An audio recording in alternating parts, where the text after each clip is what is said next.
ဒ္ဓဘာသာမြန်မာတွေမိုးတောက်အာယုံချင်းနည်းနည်းခင်လေးစားမလေး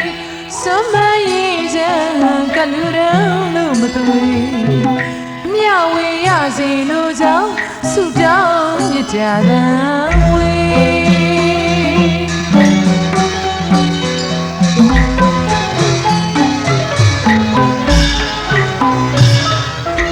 မြတ်တာဝေဗုဒ္ဓဘာသာမြန်မာတွေမိုးတောက်အာယုံချင်းနည်းနည်းခင်လေးစားမလေးစွမ်းမရင်ချမ်းကလူတော်လို့မသွေအမြဝေရစီလို့ကြောင့်ဆုတောင်းမြတ်တာဝေ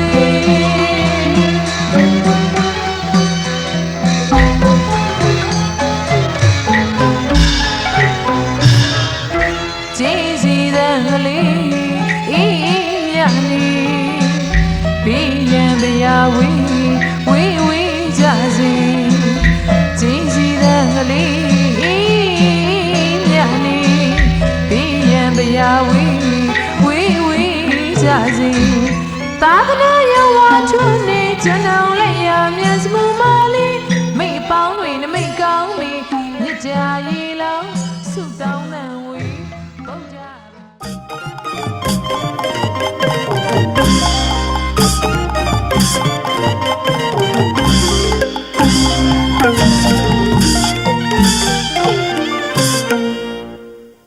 ဒီနေ့ထဲလူကြီးပေးလို့စိတ်ထားမြတ်ရဲ့အမှန်တကယ်တာယနာလေးကိုမြတ်တဲ့ငန်းကိုစီလို့ရဲ့ကနဝေဒနာအတော်မြတ်နဲ့သမီးနာစင်မယ်လူဝဲတံဝဲတို့စုစနာအောင်မြင်နေနတ်ဖက်ဘဝမိဘမူထားလို့စံလေးနဲ့အလူကြီးလူနဲ့အောင်တိတ်နေနဲ့အောင်တိတ်ဆောင်မတဲ့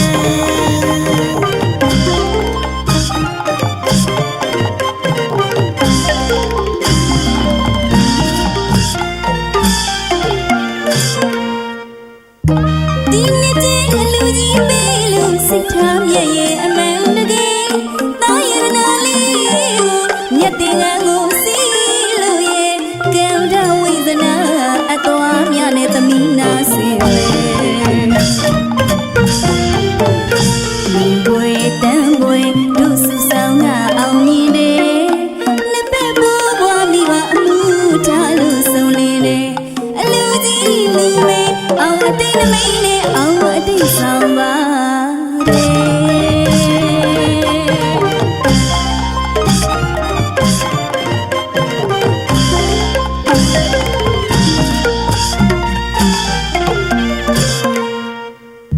ဒီနေ့ထဲအလူကြီးပေးလို့စိတ်ထားမြတ်ရဲ့အမှန်တကယ်တာယနာလေးကိုမြတ်တဲ့ငန်းကိုစီ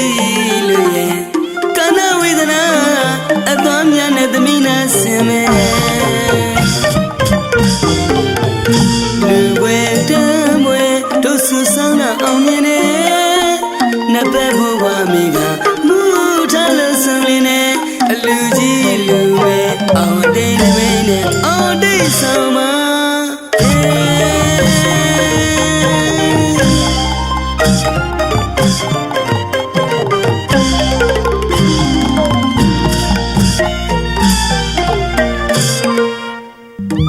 ဒီနေ့တည်းအလူကြီးပေးလို့စိတ်ထားမြဲရဲ့အမှန်တကယ်တာယနာလေးကိုမြတ်တဲ့ငန်းကိုစီလို့ရဲ့ကံတော်ဝိသနာအတော်မြနဲ့သမီးနာစေဘွေတန်းဘွေတို့စုဆောင်ကအောင်မြင်တယ်နှစ်ဖက်ဘဝမိဘအမှုထားလို့ဆုံးနေတယ်အလူကြီးလူမေအောင်အတိတ်နမိတ်နဲ့အောင်အတိတ်ဆောင်ပါတယ်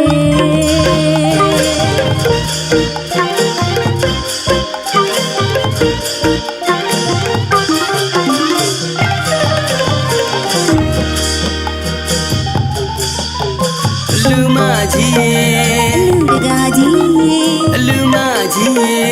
လူတကာကြီးရှင်နေကြွလာမိသားများကို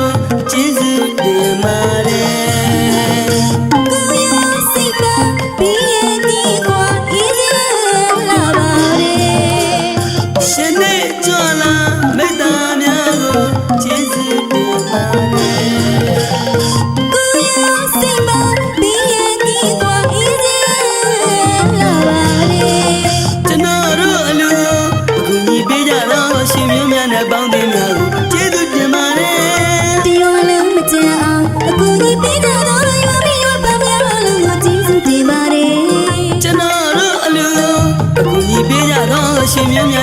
တင်များကိုကျေးဇူးတင်ပါတယ်ခင်ဗျာ တရွာလုံးမကျန်အောင်အကူကြီးပေးကြတော်လို့ရောမိရောပေါင်းများတော်လို့ကျေးဇူးတင်ပါတယ်ရှင်အလူတော်ကြီးအောင်ပြီအလူတော်ကြီးအောင်ပြီအလူတော်ကြီးအောင်ပြီအလူတော်ကြီးအောင်ပြီအောင်စီအောင်မောင်တီကချင်းချင်းပေးနေစီ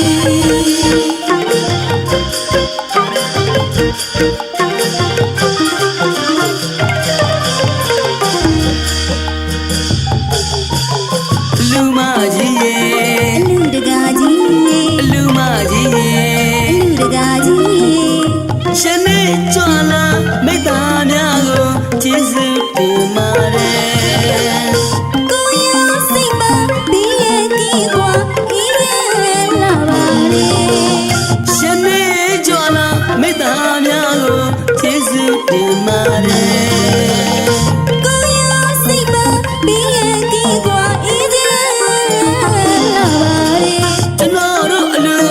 အခုညီပေးကြတော့ရှင်မျိုးများနဲ့ပေါင်းတင်များကိုကျေးဇူးတင်ပါတယ် တရွာလုံးမကျန်အောင်အကူကြီးပေးကြတော်လို့ရောမိရောပေါင်းများလို့ကျေးဇူးတင်ပါတယ်ရှင် ကျွန်တော်တို့အလူအခုညီပေးကြတော့ရှင်မျိုးများနဲ့ပေါင်းတင်များကိုကျေးဇူးတင်ပါတယ်ခင်ဗျာ တရွာလုံးမကျန်အောင်အကူကြီးပေးကြတော်လို့ရောမိရောပေါင်းများလို့ကျေးဇူးတင်ပါတယ်အလူတော်ကြီးအောင်ပြီအလူတော်ကြီးအောင်ပြီအလူတော်ကြီးအောင်ပြီအလူတော်ကြီးအောင်ပြီအောင်စီအောင်မောင်တီကချင်းချင်းပေးနေစီ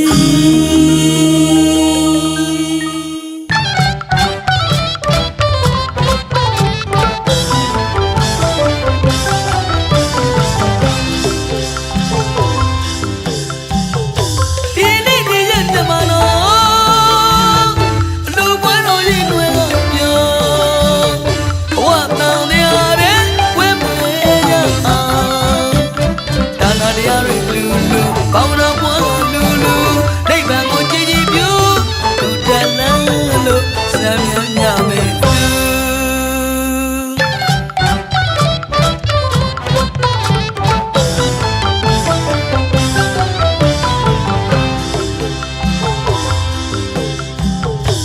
ဒီနေ့ဒီရဲ့မြန်မာနော်အလူပွဲတော်ကြီးတွေကပြောဝတ်တန်တရားတဲ့ဝဲမလဲရအောင်ဒါနာတရားတွေလူလူဘာဝနာပွားကလူလူနိဗ္ဗာန်ကိုကြည်ကြည်ပြုအတူတည်းလမ်းလို့ဆန်းမြဲညမယ်တူ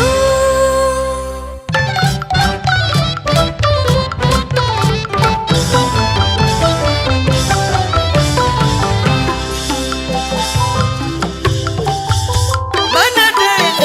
စိုက်ကီတနဝင်ပြင်းဆိုသူဟင်းရဲ့စိုက်တီးတဲ့တဲ့ မတ်တဲ့ငန်းဆိုင်ကြီးရတဲ့ဝင်ပြင်းစောသူခရဲ့ဆိုင်ကြီးတဲ့အတန် လူလာရင်နဲ့သူမလို့မရှင်ပြောနေတာစက်တီပေါင်းနဲ့ပြေဝလို့တာဒီလိုလူဝဲပါ လူကကြီးနဲ့လူမတို့မှရှင်ပြောနေတာချက်တည်းပေါင်းပြပြေဝလို့သာယနေ့လူဝဲပါ ထုံးစရာကောင်းလို့နေပါရွှေပွဲကြွလာစတာဒီတရားဝင်းกว่าပါရစေခြင်းနာ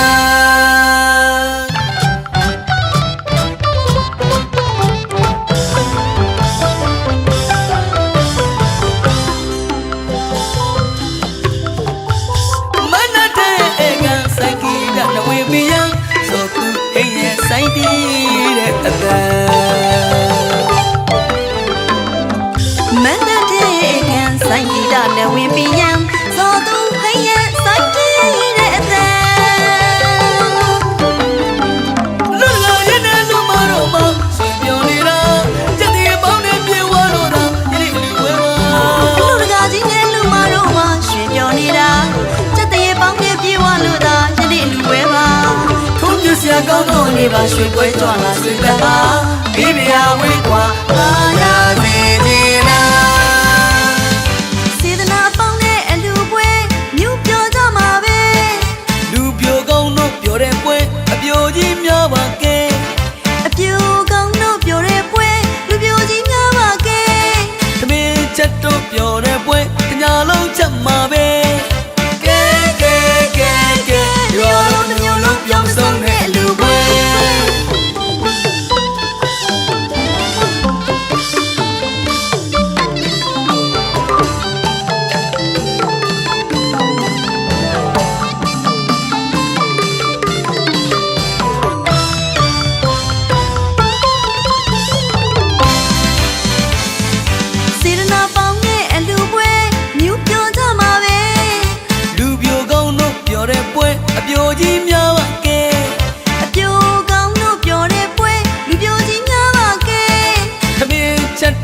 တော်တဲ့ပွဲညာလုံးချက်မှာပဲ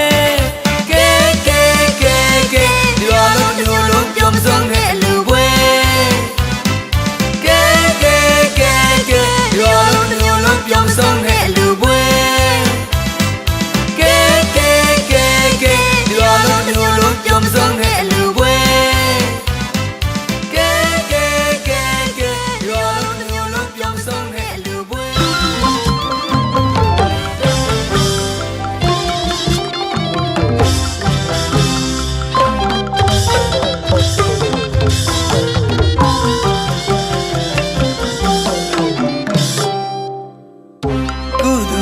ကောင်းလာတဲ့လူကလူမမောင်မဲ့နှပြလူရကြတဲ့ဒီလူဝဲမှာတနာစိတ်တွေပွားများလို့သာပြမကုန်လူကြတာဝေဒနာအလားပမမတ်တင်ကပုံပြချေဘွားကောင်းလို့ပြစ်ဆုံးပါလေပေလူမှာတာရုခေါ်ရတနာ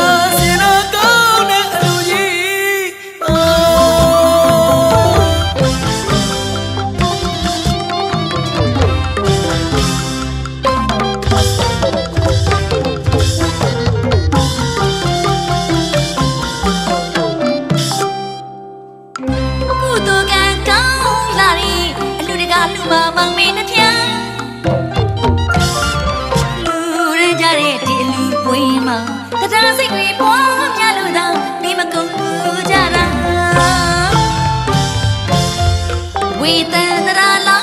ပမမထေငါပုပ်ပြီးရှိဘောကောင်းလို့ပြစ်စုံပန်လေးသေးလူမာသာဓုခေါ်စီရတရားစေတနာကောင်းနေလူကြီးပါ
ကရဲ့လူဝဲလဲလို့ရဲ့ တင်ငယ်ကိုပိုက်ကပြောကားရဲ့ရွှေချောင်းသွားတော့မယ် တားလေးကိုရှင်ပြလာရင်ထဲမှာပြောတဲ့တာ သမီးလေးကိုနောက်သားကပြောလို့မဆုံးနိုင်ပါ တားလေးကိုရှင်ပြလာရင်ထဲမှာပြောတဲ့တာ သမီးလေးကိုနောက်သားကပြောလို့မဆုံးနိုင်ပါ လူပွဲကြီးစီကားတဲ့ကျွမ်းမွေးကလည်းဆုံနေတယ် တတော်မချိုးရဲ့လူပွဲရဲ့တရားတော်ဝိုင်းလို့နဲ့ စိတ်ငန်းကတော့မြိုင်လာတယ်ဘယ်လိုစိတ်များလဲကွယ် လက်မီကျိုးတဲ့ဆိုင်စရာလေးကဇောသွေးဆိုင်ဖို့ကွယ် စိတ်ငန်းကတော့မြိုင်လာတယ်ဘယ်လိုစိတ်များလဲကွယ် လက်မီကျိုးတဲ့ဆိုင်စရာလေးကဇောသွေးဆိုင်ဖို့ကွယ် လူပွဲအောင်ပွဲချိန်ချိန်တဲ့အားလုံးပဲဆင်နွယ် တာတို့ကိုတဲ့တို့လူပွဲပြောစီတန်ညမစဲ လူပွဲအောင်ပွဲချိန်ချိန်တဲ့အားလုံးပဲဆင်နွယ် တာတို့ကိုတဲ့တို့လူပွဲပြောစီတန်ညမစဲ လူပွဲတော် အတူနှွဲပြော လူပွဲတော်အောင်ရီအောင်ရီအောင်ရီအလူတော်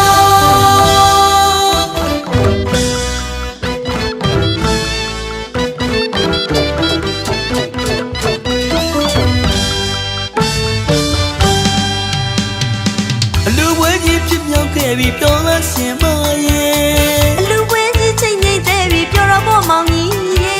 အလူဝဲကြီးဖြစ်မြောက်ခဲ့ပြီးပြောလို့ရှင်မရဲ့ အလူပွဲကြီးချိန်ငိမ့်သေးပြီပြောတော့ဖို့မောင်ကြီးရေ ဘိတ်ကိုပိတ်ခါလွဲကရဲ့လူဝဲလဲလို့ရဲ့ တငယ်ကိုပိုက်ကပြောကားရဲ့ရွှေချောင်းသွားတော့မယ် ဘိတ်ကိုပိတ်ခါလွဲကရဲ့လူဝဲလဲလို့ရဲ့ တငယ်ကိုပိုက်ကပြောကားရဲ့ရွှေချောင်းသွားတော့မယ် တားလေးကိုရှင်ပြလာရင်ထဲမှာပြောတဲ့တာ သမီးလေးကိုနောက်သားကပြောလို့မဆုံးနိုင်ပါ တားလေးကိုရှင်ပြလာရင်ထဲမှာပြောတဲ့တာ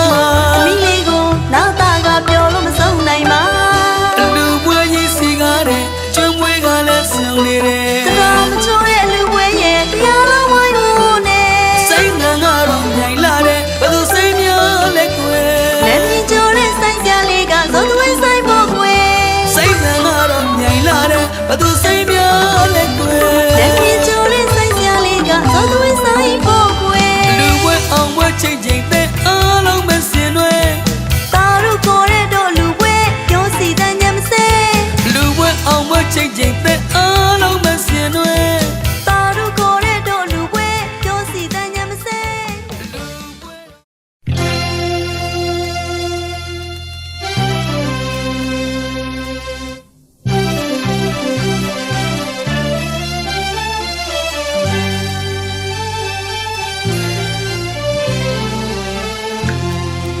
မြဝေဇယံပြပေါင်းကလတ်နေအမယနာမြအတူတော်ရှင်စရာယရနာမန္တအလူတော်မင်္ဂလာသဘူဘောတခွင်မှာရှိတ်ရိတ်တဲ့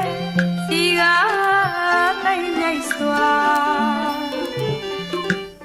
မဟာအပတိတသရာတွေမျောပြန်သာသနာအမွေခံပါပိစာရှင်ပြုပါတဲ့ဝဲ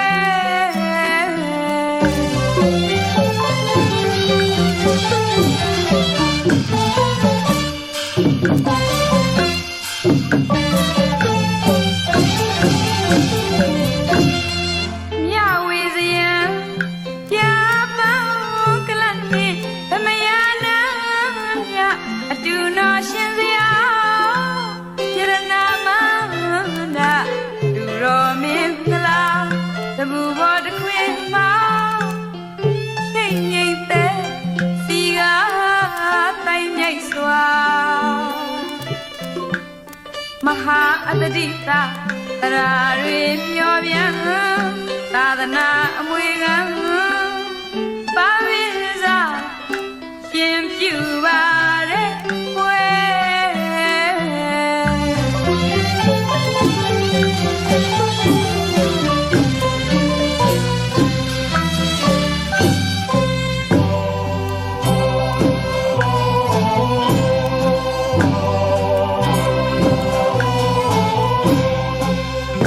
သီ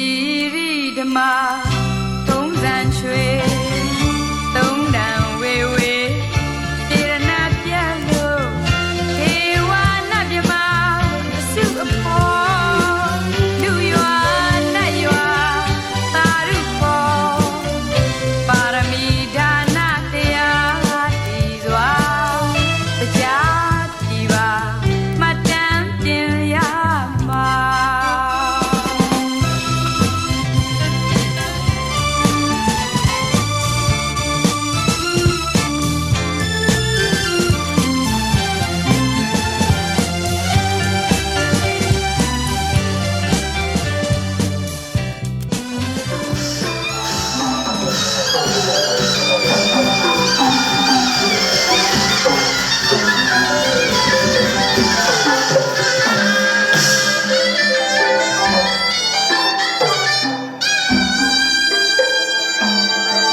တရားကြီးတဲ့မှာဝဲလေနေကြတဲ့ပုရိသေလူသားတွေနေကြီးတကားမြင်ကြီးတယ်လဲနဲ့လှူရှားရုပ်တံနေကြရတာနော်ဒါကြောင့်ခေတ်ကာလကြီးကလည်းပြောင်းလဲသွားတယ်ဟုတ်လားတချို့ကလည်းစိတ်မင်းသားလေးမောင်ဟိတ်ထအောင်ခုနကလည်းဝိစားတစ်မျိုးတစ်မျိုးမဟုတ်ပါဘူးကျွန်တော်မောင်ဟိတ်ဝိစားလေးကြီးလို့မဟုတ်ပါဘူးလှကြီးလို့လည်းမဟုတ်ဘူးကျွန်တော်မင်းသားစောက်ကြိတ်မဖြောက်နိုင်လို့ဝိစားလေးရခြင်းဖြစ်ပါတယ်နော်ဟုတ်တယ်နော်ခုကိကဟာလာဇမင်းသားလေးတွေဆိုတပိုင်းလောက်ကလည်းဝိစားလေးတစ်စုံလဲလားအဲ့ဒီလိုလဲမှကြိုက်တာဟုတ်နော်အခုလည်းကိုကပိတ်သိခံနေဆိုတော့ဝိစားလေးလဲရတာမင်းသားစောက်ကြိတ်လေးတွေမဖြောက်နိုင်လို့ဝိလဲရတာနော်အလုံးမအောင်ပြီးနဲ့ချီရလေးတွေလက်ဟန်လေးတွေမဖြောက်တိုင်းခါလေးအဲ့ဒီမင်းသားအကျင့်မဖြောက်နိုင်လို့ချီရလက်ရလေးတွေပါရခြင်းဖြစ်ပါတယ်ချို့တရားပိတ်သိဆရာကြီးတွေလက်ကြီးတွေစုံပိုက်ပြီးတော့မပြောတတ်မဆိုတဲ့မင်းသားအကျင့်လေးတွေမဖြောက်နိုင်လို့အဲ့ဒါလေးကိုတော့ခွင့်လို့နားလည်ပြီးပါနော်ဒါကြောင့်လေဘာရပါသမင်းသားဖြစ်နေပြီတို့ပဲသိခံတဲ့ခိတချင်းလေးတစ်ပုတ်လောက်ဆူပေးပါလားကြည့်လိုက်ဒီမောက်ကျက်တီကောင်းပေါင်းနဲ့ခေါင်းမှာစောင်းထားတယ်နာမည်အခေါ်ကမောက်ကျက်တီကောင်းပေါင်းအင်မတန်မှကျက်တီရှိတာလေးတွေပြောဖို့အတွက်ပေါင်းထားရတာနော်ဒီမောက်ကျက်တီကောင်းပေါင်းကြီးနဲ့ဒီဝေစားကြီးနဲ့ဟုတ်လားကြည့်လိုက်လေမျက်စိနဲ့မြင်ကြည့်လိုက်ခင်ခင်ပြုံးမေးမလားနာတိုးပါစလားလေးပြောကြည့်လို့ဘာရတတိမင်းကြီးရှိတဲ့ဟိုချီချီကကွယ်ဘာကမဘာကြီးတို့ရင်ဘာတိကြီးများလာတဲ့မစီမဆိုင်ပွင့်ကြီးတွေကဒီကိုမဖြစ်တဲ့ခေနမမောင်ကြည်လာပါမယ်ဆွေမျက်နှာပြုံးလို့ွယ်စိတ်ချပါလို့လူပညာတဲ့စကားရဲ့လုံးဆိုင်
Bande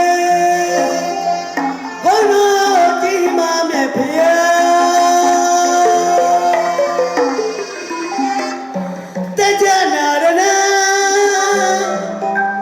တာကြီးနေပါယူရခါတော်စိန်နာတော်တာမြေတော်ရနာနန္တလျာနာရောက်ကိုအတကလေးကငယ်ငယ်အယောလေးနုနုတင်ငန်းကိုမလိုက်တနိုင်ကိုရှင်သာမဏေဖြင့်လူလုံး၍ပေးလိုက်ရပြန်တော့ဒီထေယ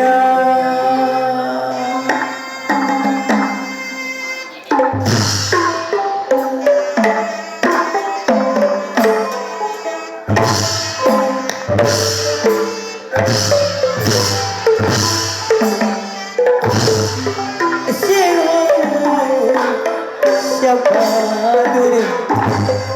အနောက်ကိုလည်းမျောလိုက်အရှိကိုရောက်ပါလို့အနောက်ကိုလည်းမျောလိုက်တကွန်လိုက်ရွှေကုတ်တာတာနာဘောင်းတာလို့ရှိတယ်တာအဖေလိုမေလိုကိုဘယ်လိုဆောင်လဲတာအဖေလိုအမေလိုတာအဖေတကားကြီးလို့ခေါ်မှာပေါ့ဒီအမေကကြတော့တကားမခေါ်မှာပေါ့နေတာတာနာဘောင်းတာလို့ရှိတယ်အဲ့ဒါဝါဘယ်တာလဲ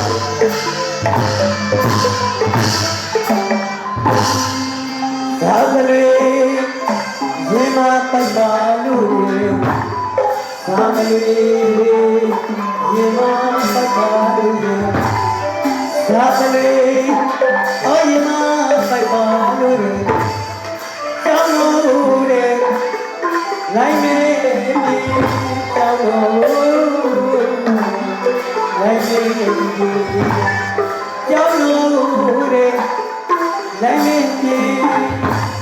ဘယ်စားလို့ဘယ်တော့မှမလုပ်ဘူးလေဘယ်စားလို့ဘယ်တော့မှမလုပ်ဘူးရဲ့ဘယ်စားလို့ဘယ်တော့မှမလုပ်ဘူးရဲ့မွေးမိကိုတချို့လို့ပြော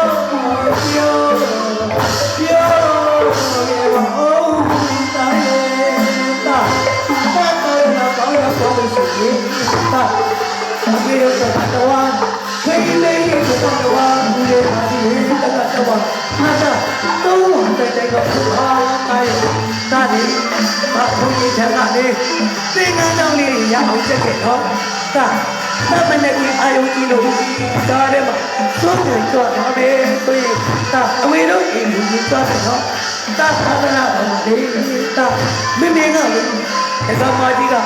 ဦးပြပြနဲ့ဆိုရင်ထုံးလေးလေးနောက်ကျတာရဲ့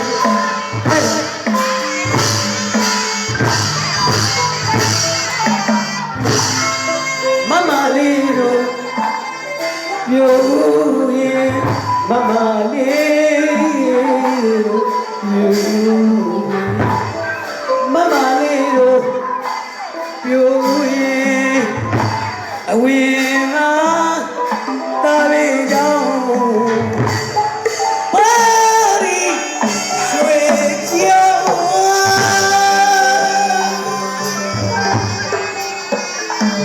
ပါရီရွှေကြော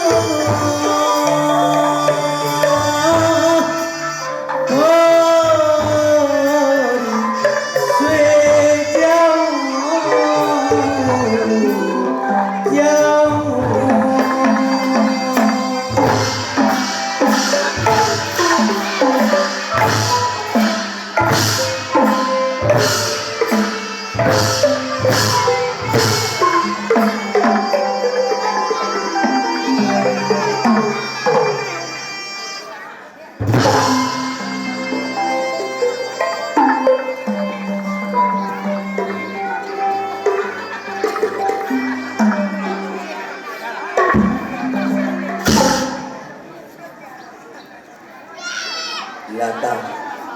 တိုက်ခန့်ကျော်သောက်ခန့်ထိုက်ခန့်ကျော်နော် ဒီလေးကိုကြီးမိမယ်အမှန်တမ်းပြီနော်မကြောက်နဲ့နော်ဟုတ်လားရေရေတင်းတင်းဒီလေးနော်လူကလေးရတဲ့ကိုကြီးတပြားလေးတွေရွာဦးကြောင့်ဆရာတော်ဖျားကြီးကိုလူမလားမိဘနှစ်ပါးကိုကြောက်မလားဒါမှမဟုတ်ကြီးရွာကပရိသတ်အတင်းတွေလူမလား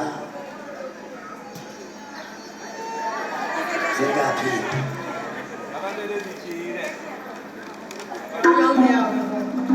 အော်ရောင်းကြောင်းဆရာတို့ဖျားကိုကြောက်နေတယ်ကဲနော်ဒါကြောင့်ဒီစိတ်ထားလေးတက်တော့မြတ်တယ်တာဓုပါတာတာဓုပါခဏတန်ကတော့ရှိပြီးမြတ်ကြီးတွေက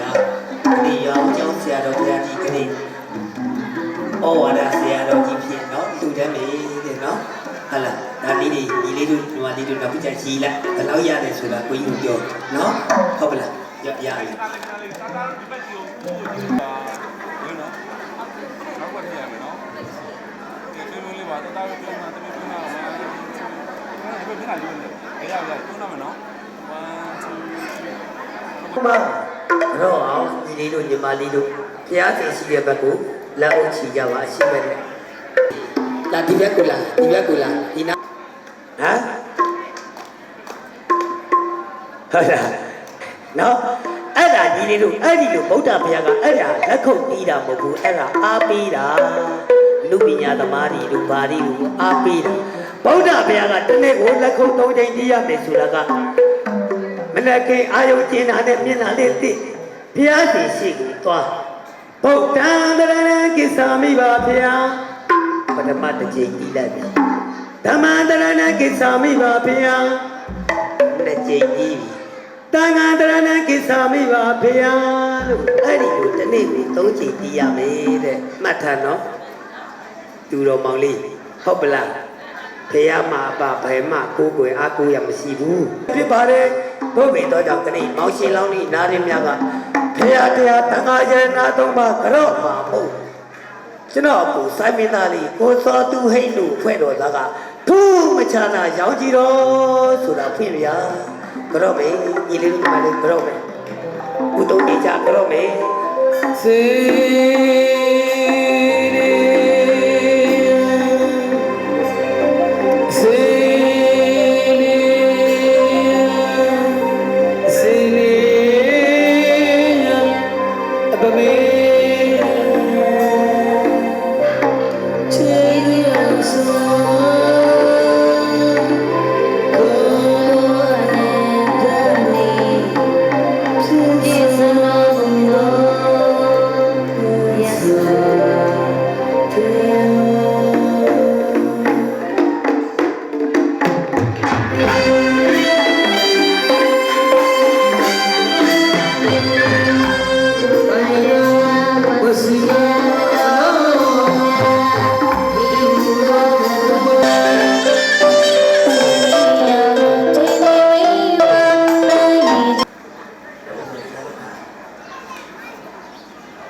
မေရင်ဝါဟုတ်ကြခဲ့ရတယ်မျက်နှာလေး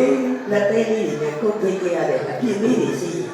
ကျေပါလေလို့ကားလို့တမီးတို့ဒီရေကနေကြောပါလေနော်တမီးတို့ပြုတ်ခဲ့တော့အဖြစ်တွေရှိကျေပါလေလို့ဒီနေရာကနေကြောခဲ့ပါတဲ့အဖြစ်နဲ့ပြီတာဒီပါတို့ညီမလေးဒီလေးတွေစိတ်ထားလေးတွေတက်တော့အင်မတန်မှမုံမြတ်တယ်နော်ထားကြ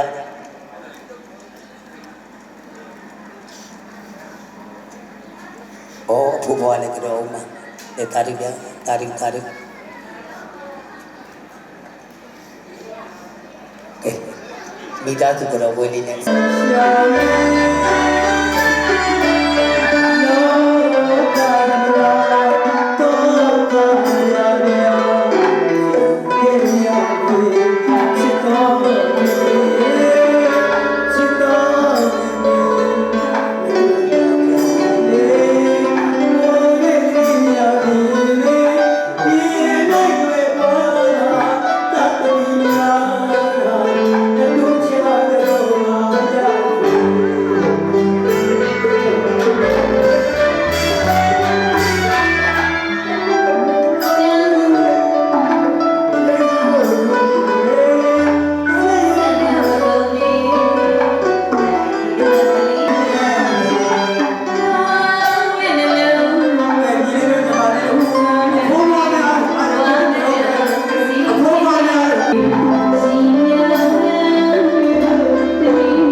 ချက်ဆွခဲ့ရလားဒီခုလေးပဲကလေးကိုသားလေးတွေတမီးလေးတွေ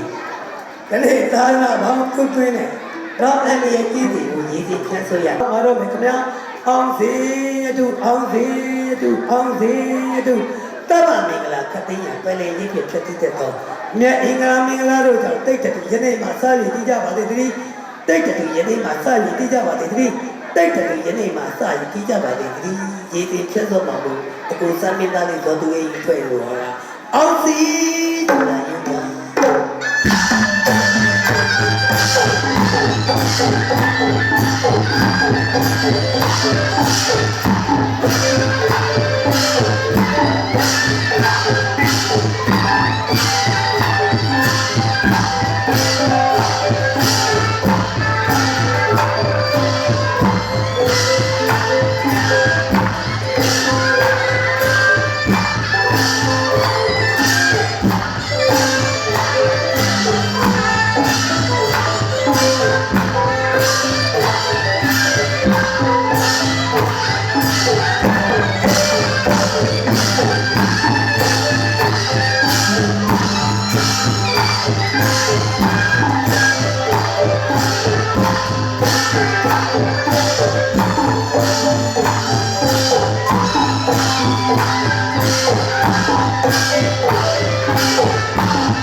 လုံးလို့ရှိတော့ကာကရာပြည့်ရုပ်ကတရဆဲပါမယ်မကောင်းတော့ဖေးမကောင်းတော့ရံမကောင်းတော့တင်းနေလို့ဒီနေ့မှစရည်တာလနာအလောင်းစင်တဲ့ကိစ္စပတ်တော့စီချင်းကတတိချီဝမ်းလို့ဆိုလို့တော့မလို့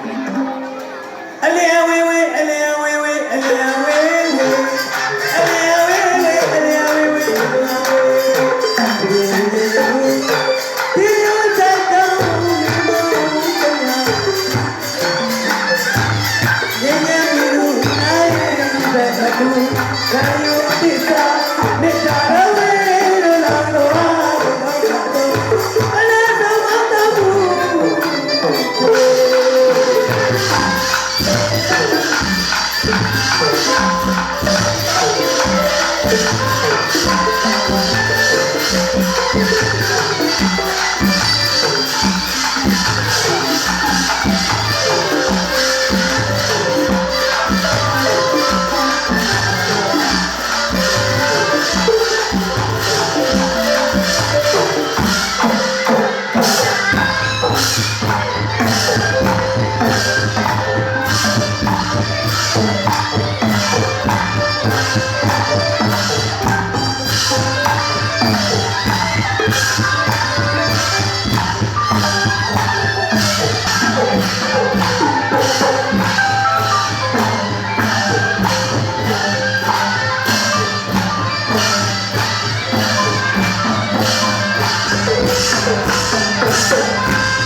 ကြောင်တော်မင်းသားလေးဒီရွာတကရောက်ခဲ့ဘယ်ရတူသာဒီဘာလဲမသိတော့ကတူဒီကမေးလေးလေးစားဒီလိုလိုနဲ့တူဘယ်လိုလဲရာမင်းကြီးနာတီနာကပ်ပြီးပေါ်ရပါလိကိုဒီရတဲ့လိုလိုဒီရတူလိုလိုဒီလာလေးလာတယ်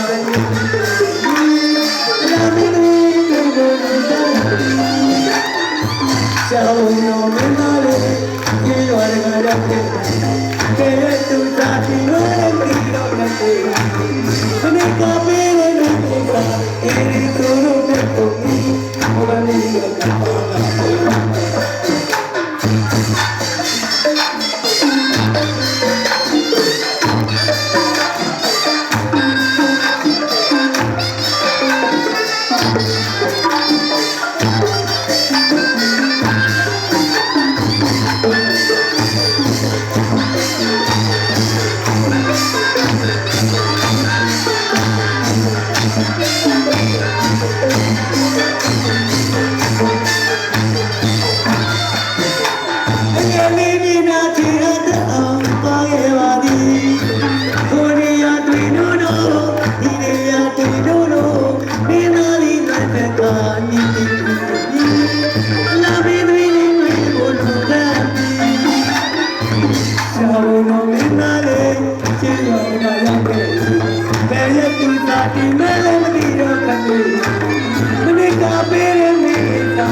လာတယ်ရောင်စုံပြီးစလိုက်မီးများနဲ့ရှုမကြီးလာတယ်ဟောဒီအလူတော်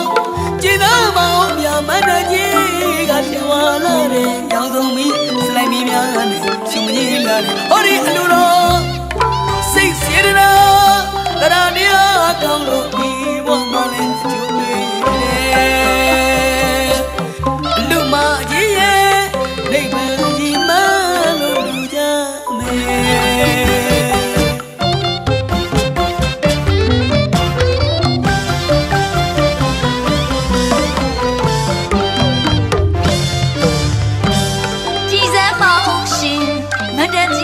ထဲဝလာတယ်ရှောင်းစမီးစလိုက်မီးများနဲ့ရှုမကြီးလာတယ်ဟောရီလူတော်ကြည်စမ်းမအောင်ရှင်မန္တကြီးကထဲဝ